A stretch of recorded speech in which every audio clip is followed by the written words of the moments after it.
जय हिंद दोस्तों, स्वागत है आपका जीएस एरा में। मेरा नाम है अंशुमान और आज हम बात करने वाले हैं संविधान के भाग 2 यानी कि नागरिकता के बारे में। लास्ट की क्लास में हमने संविधान के भाग 1 के बारे में यानी कि संघ एवं राज्य क्षेत्र के बारे में चर्चा की थी, जहां पर हमने अनुच्छेद 1 से लेकर के अनुच्छेद 4 तक में विस्तृत रूप में जाना था। उसके क्या अनुच्छेद 1 में है, क्या अनुच्छेद 2 में है, इन सभी चीज़ों पर हमने विस्तार से चर्चा की थी। आज हम संविधान के भाग 2 के बारे में देखेंगे, जो कि बहुत ही महत्वपूर्ण है, जिनसे क्वेश्चन बनते ही रहते हैं। नागरिकता से क्वेश्चन हर बार हम वनडे एग्जाम में, पीसीएस के एग्जाम में देखते रहते हैं, चाहे वो डायरेक्टली पूछे जाए, चाहे वो स्टेटमेंट के फॉर्म में पूछे जाए। इनसे संबंधित जो अनुच्छेद हैं, साथ में कैसे नागरिकता प्राप्त की जा सकती है, कैसे नागरिकता की समाप्तिकरण किया जा सकता है, इन सभी चीज़ों के बारे में हम एक एक करके देखेंगे। सबसे पहले नागरिकता जानने के पहले, नागरिकता के बारे में पढ़ने से पहले हमें यह जानना आवश्यक है कि नागरिक होता कौन है। तो किसी भी देश में रहने वाला वह व्यक्ति, कोई भी व्यक्ति जो उस देश में रह रहा है, उस देश का पूर्ण सदस्य हो। अब पूर्ण सदस्य से क्या तात्पर्य है? यानी कि जैसे कि हम लोग हैं, हम लोग एक पूर्ण सदस्य हैं, क्योंकि हमारे पास राजनीतिक अधिकार भी है, हमारे पास सामाजिक अधिकार भी है। यानी कि हम वोट दे भी सकते हैं, हम चुनाव में लड़ भी सकते हैं, हमें यहाँ पे ज़मीन खरीदने का अधिकार है, हमें सरकारी नौकरियों में आने का अधिकार है। तो ये एक पूर्ण सदस्य की एक लक्षण या फिर गुण कह सकते हैं। तो किसी भी देश का वह सदस्य जो उस देश का पूर्ण सदस्य होता है, यानी कि उसके पास राजनीतिक अधिकार भी हो, उसके पास सामाजिक अधिकार भी हो, तो वो उस देश का नागरिक कहलाता है। ऐसे तो देखा जाए तो देश, किसी भी देश में कई प्रकार के लोग रहते हैं जो कि उस देश के पूर्ण सदस्य भी होते हैं और जो विदेशी भी होते हैं, जो कि यहाँ पे काम कर रहे होते हैं, लेकिन वो उस देश के पूर्ण सदस्य नहीं होते हैं। हालांकि जो विदेशी लोग जो भारत में रह रहे होते हैं या फिर किसी भी देश में रह रहे होते हैं, उनके संविधान के अनुसार उनको कुछ राइट दिए गए हैं ताकि उनके जो अधिकार हैं उनका हनन ना हो। जैसे भारत के संविधान के अनुसार भी कई सारे ऐसे अनुच्छेद हैं मौलिक अधिकारों के अंतर्गत भी और अन्य अनुच्छेदों के अंतर्गत भी, जो कि जो विदेशी नागरिक भारत में रह रहे हैं उनको अधिकार दिए गए हैं। लेकिन जो पूर्ण संविधान जो पूर्ण अधिकार देता है वो यहाँ के पूर्ण सदस्यों को देता है, यहाँ के नागरिकों को देता है। तो सबसे पहले हमें ये बेसिक चीज जानना जरूरी है कि नागरिक होता कौन है। तो किसी भी देश का पूर्ण सदस्य उस देश का नागरिक होता है। अगर हम भारत की नागरिकता की बात करें तो भारत में जो नागरिकता है वो ब्रिटेन की नागरिकता के समान ही है, यानी कि यहाँ पर एकल नागरिकता का प्रावधान रखा गया है, जो कि संविधान की एक प्रमुख विशेषता है, जो कि पूछा भी गया है कई बार, पीसीएस में भी पूछा गया है और वनडे एग्जाम में पूछा गया है कि भारत में किस प्रकार की नागरिकता का प्रावधान है। तो एकल नागरिकता का प्रावधान है। लेकिन जो यूएसए है यानी कि अमेरिका है, वहां पर दोहरी नागरिकता का प्रावधान है।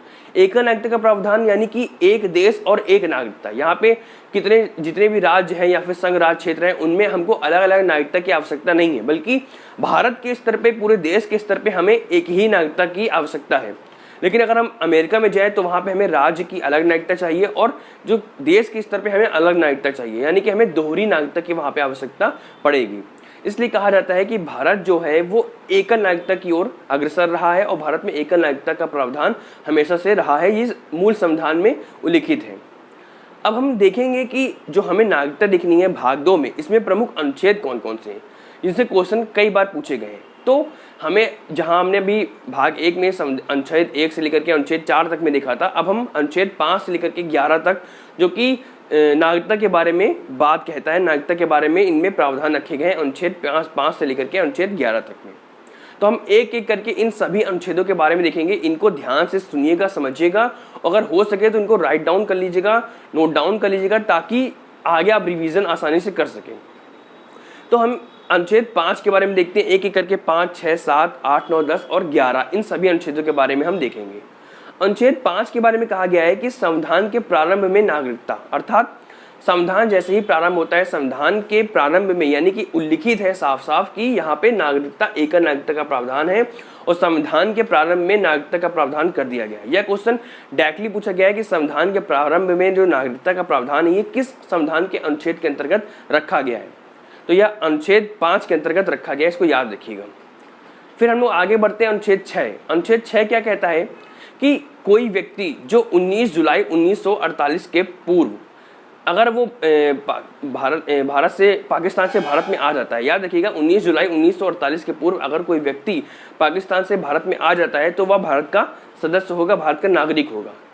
परंतु अगर कोई व्यक्ति 19 जुलाई 1948 के पश्चात, याद रखिएगा इसको, अनुच्छेद 6 में, अनुच्छेद 6 क्या कहता है कि अगर कोई व्यक्ति 19 जुलाई 1948 के पूर्व अगर वो भारत में आ जाता है पाकिस्तान से, तो वो भारत का सदस्य होगा, भारत का नागरिक होगा।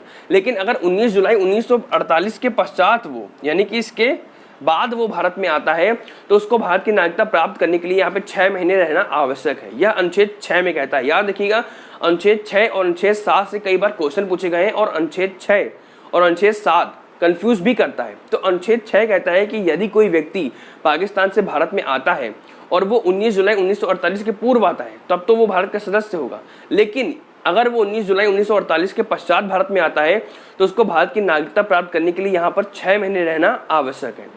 ये अनुच्छेद 6 में कहा गया है। अब अगर हम अनुच्छेद 7 की बात करें, तो अनुच्छेद 7 कहता है कि यदि कोई व्यक्ति 1 मार्च 1947 के पश्चात, याद रखिएगा अनुच्छेद 7 में कहा गया है, ये डेट याद रखिएगा, ये आपके डायरेक्टली क्वेश्चन पूछे जाएंगे, ये आपको कंफ्यूज कर सकता है। 1 मार्च 1947 के पश्चात, यहाँ पे 48 था, यहाँ पे 47 है। तो यदि कोई व्यक्ति 1 मार्च 1947 के पश्चात भारत से पाकिस्तान जाता है, अभी अनुच्छेद 6 में हमने देखा है कि कोई व्यक्ति पाकिस्तान से भारत आता है, लेकिन अनुच्छेद 7 में कहा गया है कि यदि कोई व्यक्ति 1 मार्च 1947 के पश्चात भारत से पाकिस्तान जाता है और वो पुनः पाकिस्तान से भारत में आता है, पुनः पाकिस्तान से भारत में स्थानांतरित होता है, तो उसको भारत की नागरिकता प्राप्त करने के लिए यहाँ पे पंजीकरण कराने के पश्चात 6 महीने रहना आवश्यक है। ध्यान से समझिएगा कि यदि कोई व्यक्ति 1 मार्च 1947 के पश्चात भारत से पाकिस्तान जाता है और पुनः वो पाकिस्तान से भारत में आता है, तो उसको भारत की नागरिकता प्राप्त करने के लिए यहाँ पर पंजीकरण कराने के पश्चात 6 महीने रहना आवश्यक है। अनुच्छेद 6 में भी कहा गया है कि 6 महीने रहना आवश्यक है, लेकिन 19 जुलाई 1948 के पश्चात यदि वो आता है। और अनुच्छेद 7 में कहा गया है कि यदि कोई व्यक्ति भारत से पाकिस्तान चला जाता है और वो पुनः पाकिस्तान से भारत में आता है, तो उसको पंजीकरण कराने के पश्चात यहाँ पे 6 महीने रहना आवश्यक है। ये दोनों आर्टिकल बहुत ज़्यादा इंपॉर्टेंट है और इनसे क्वेश्चन बनते रहते हैं, अनुच्छेद 6 और अनुच्छेद 7। अब हम देखते हैं अनुच्छेद 8 के बारे में। अनुच्छेद 8 प्रवासी भारतीयों की नागरिकता के बारे में बात करता है। तो ये क्वेश्चन डायरेक्टली पूछा गया है कि प्रवासी भारतीयों की नागरिकता के बारे में कौन सा अनुच्छेद बात करता है, किस अनुच्छेद में यह प्रावधान रखा गया है। तो अनुच्छेद 8 में। अब पहले समझिए प्रवासी भारतीय कौन होते हैं।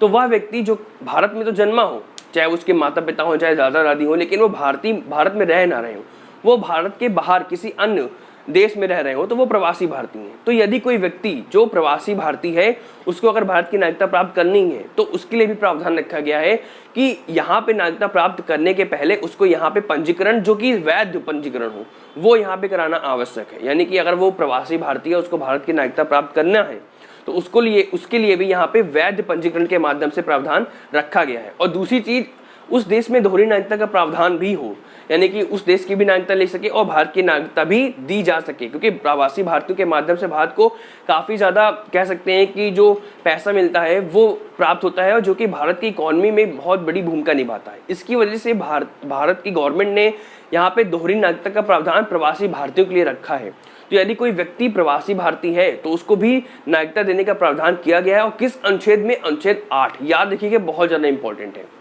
अब हम लोग बढ़ते हैं अनुच्छेद 9 की तरफ। अनुच्छेद 9 क्या कहता है कि यदि कोई व्यक्ति किसी दूसरे देश की नागरिकता प्राप्त करता है, यानी कि भारत घोषित किए वो किसी दूसरे देश की नागरिकता प्राप्त कर लेगा, तो भारत की नागरिकता स्वतः समाप्त हो जाएगी। यह बात की गई है अनुच्छेद 9 में। यानी कि अगर कोई व्यक्ति किसी दूसरे देश की नागरिकता को प्राप्त करता है तो भारत की नागरिकता स्वतः समाप्त हो जाएगी। यह प्रावधान अनुच्छेद 9 में किया गया है। अब अगर हम अनुच्छेद 10 की बात करें, तो यहाँ पे जो नागरिकता है उसके लिए संरक्षण का प्रावधान किया गया है। यानी कि संसद के माध्यम से जो भारत के नागरिकों को नागरिकता प्राप्त करने के लिए या फिर नागरिकता से संबंधित जो भी अनुच्छेद बताए गए हैं उनके संबंध में संरक्षण प्रदान करता है अनुच्छेद 10। अनुच्छेद 5 और अनुच्छेद 8 में कोई भी परिवर्तन नहीं किया जा सकता है। बाकी अनुच्छेदों में कुछ परिवर्तन किए जा सकते हैं, ये संसद के पास अधिकार है।